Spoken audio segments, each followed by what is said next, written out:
He doesn't want to play zero offense, but it's a particular kind of offense. You saw what he did over the weekend, going hard at John McCain on health care, trying to, in effect, broaden out the economic debate, cast it on same grounds, free market versus more government action, and say that John McCain's got the same market-based health care plan that George W. Bush has is not going to do any good. Bush's plan was dead on arrival in Congress, and John McCain's got more of the same. That's the affirmative message that he's trying to take and sort of broaden out the economic debate.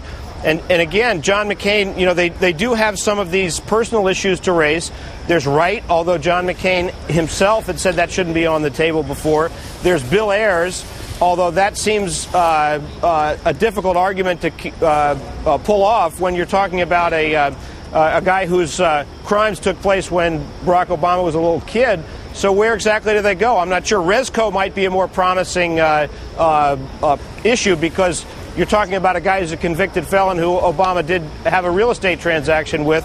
But I'm not sure if you can do that on a town hall stage with voters all around you who are thinking about their 401k plans. Well, and John, you bring up a good point because look, there are questionable affiliations where they could go with Barack Obama that raise a lot of different issues and maybe even questions in people's minds. But I come back to what we were talking about yesterday, Joe, and I wonder how they get around this.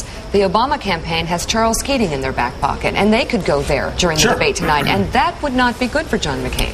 No, I don't think so. I mean, the William Ayers, it is the economy versus the cultural divide that Republicans have won on for years. Yeah. There's no doubt that Ayers said Obama wasn't as straightforward, and his advisors weren't as straightforward about his relationship with Ayers. And if this were any other year, perhaps that would be a more important issue. But it's not any other year. This is a year where economics rules the day, and Charles Keating trumps William Ayers blowing up buildings any day of the week, right, Mark? Absolutely. Well, there's no question that it's a very hard thing to do, but I don't think it's either or. I think you're going to see them push this cultural stuff probably through direct mail, radio. Mm-hmm. But McCain has to drive an economic message. He can't hide from it. Can I ask John Harwood a question? Yes. Absolutely. John Harwood. What if McCain says, yes, I want to talk about the economy, you're right, I can't run from it. What can he say besides lower taxes and Obama's for government-run health care? What is his positive, best-case economic message?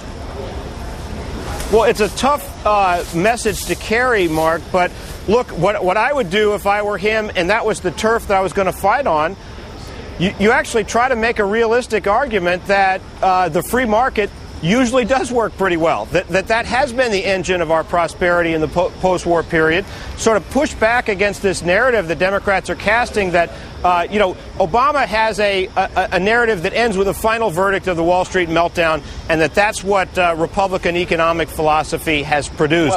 But there's another narrative which says that lower taxes, less regulation has been a good thing in many parts of the economy and produced a lot of growth. It's a tough argument to make in headwinds like he's facing, but there's some truth to it. But what's so stunning to me about John McCain's mixed-up message, Mark, is the fact that actually all of this subprime mess started when it was the Democrats who pushed in 1999 to actually interfere with the free market and force banks to give loans to people that couldn't afford those loans. They lowered the standard in 1999. Now get this. This is what shocks me about McCain's campaign, that they haven't handled this better. In 2003, and you can read it in the New York Times, in 2003, the Bush administration goes to Congress and says, let me tell you something, Fannie and Freddie are about to go under. That you guys have lowered the standards, you've screwed with the free market, we're in trouble, fix it up. Who fought them? Who fought John McCain?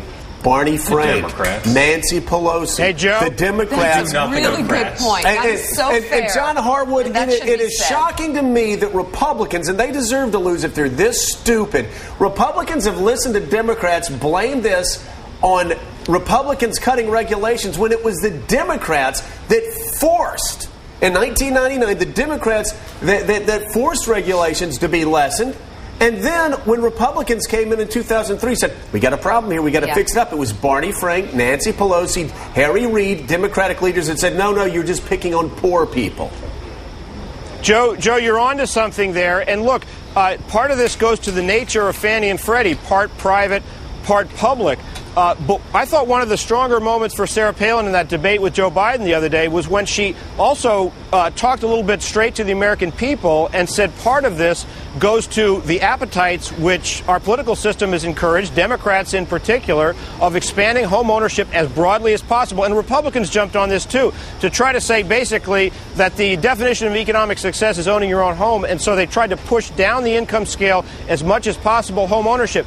Great idea, but one of the results of that is you pushed it to a lot of people who were not financially prepared to accept home ownership with the financial instruments that they were being given to buy the houses. You're exactly right. John Harwood, thank you so much. Go Commodores.